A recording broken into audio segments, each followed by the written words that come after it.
Louisiana beer reviews. Shiner Golden Ale. Okay, introduced in 2017. There are two other video reviews for this beer. I've not yet watched them. I bought this at Mathern's. It's a golden ale. Look at that pretty bottle. That is a pretty bottle. Shiner does do good work on their bottle designs. Okay. 4.6% alcohol. 22 international bitterness units. I hope the international enjoyment units are high. They use Mosaic hops, some type of malt. Do they use corn or rice? I don't know. They don't really give the recipe or the ingredients.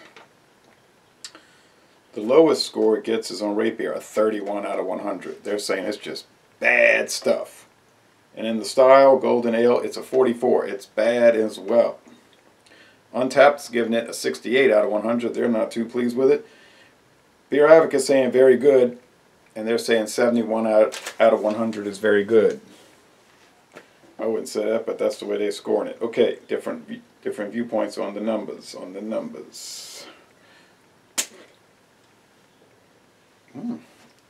Nice pop. I think it was $1.79 plus tax, if I recall correctly, for the single. Be cheaper for the 6-pack. But I wanted to just check out a single. Mathern's is usually pretty fair though about that. Like, oftentimes they just take the 6-pack price, divide by 6.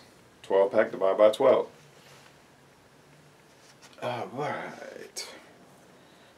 Kind of a thin to medium white head. Might be thicker and a narrower brim glass. It's not really a wide brim. Kind of wide. And it is golden, it is bubbly, and it is not evidencing any sediment, honestly. Golden Ale.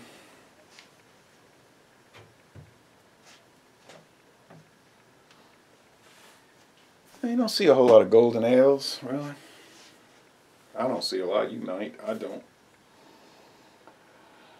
That's a pungent aroma. It smells like a brewery. It's hard to describe it. That's what it smells like.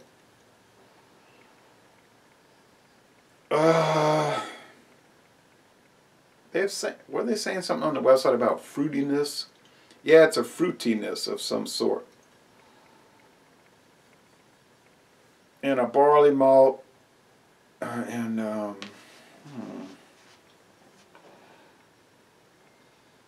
Like a resin. Kind of hop resin, but not too hoppy. Little nuttiness. Hey, you know what? This is a hard one to describe, but it's an interesting aroma. Maybe it smells like that Cosmos Reserve. I need to buy another one of those Shiner family pack, you know, with the Shiner family collection, and do revisits. I really do. It's been so long.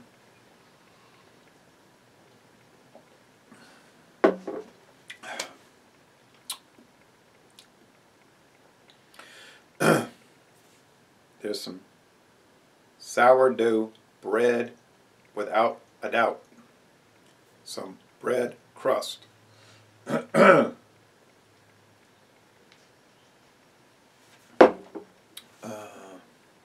might have some flake maize in it, like you get with the Lef Blonde. Lef from Belgium. Bitterness isn't really too high. Maybe the sweetness and bitterness are balancing each other out. 4.6, that's average alcohol for beer. I've been to Shiner, Texas at least 3 times. Well, at least twice, but I think 3 times on Highway 90 alternate route. I'm usually heading westbound. And I just never stopped at the brewery. It seems like every time it doesn't work out. And their brewery hours are kind of funny. Like, they don't give morning tours, I don't think. And it's like between 1 and 4, something like that. Seems like it's never convenient. I would like to do it.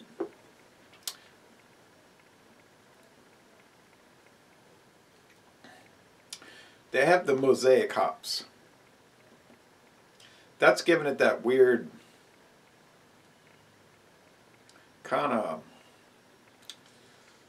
tropical fruit taste, which you might like. I don't really like it. I mean, that's just a style thing, okay? It's well made. This is a well made beer. They do good work there. They don't do junky stuff. I don't like all their stuff like Shiner Bock. I say it's too dull. Other people just love it. And so it's popular, all right?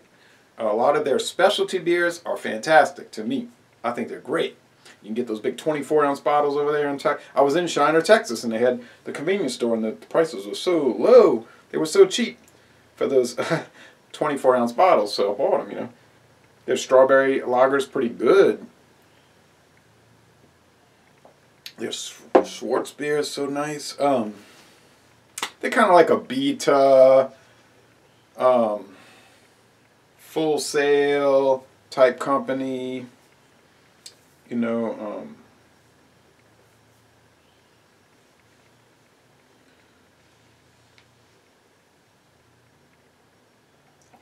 I was gonna say Shipyard. What's the other one from Vermont?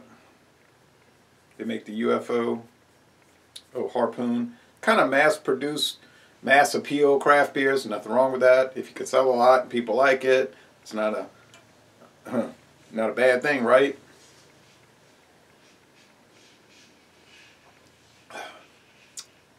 Body's light to medium. Finish is fairly crisp.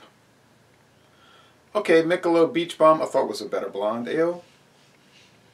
Had a lot of different flavors, a lot of different hops, whatnot. There they are with their compressor. They love that compressor, boy.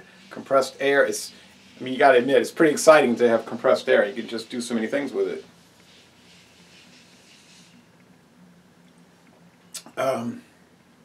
There's a nice little prickle from the carbonation, I have to admit. A nice carbonation prickle. Unreal.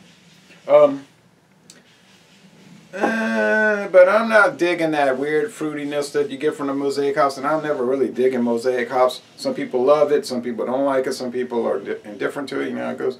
But I'll say it's a B. It's a good beer. I'm glad I bought it. It's not as good as I was hoping it was going to be. But, I mean, it's good. It's worth at least getting a sample or a six-pack probably. Oh, probably. Sorry for that noise in the background, but that's what they do. That's kind of like their standard operating procedure. But like I said before, they never start before 6 a.m. and they never go on with that past 11 at night. So you got to take that into account. So les bon. Plus they keep their yard really neat. Some people, you kind of go by their house and you wish they'd make noise with compressed air because the way the yard looks, it's like, wow, that same Pepsi can has been in your yard since about 1989, but you're just so lazy to pick, but you play the video games all day. Don't make me start ranting. Don't make me start ranting and raving on that. All right, so Les Bon Temps Roulette, a good beer.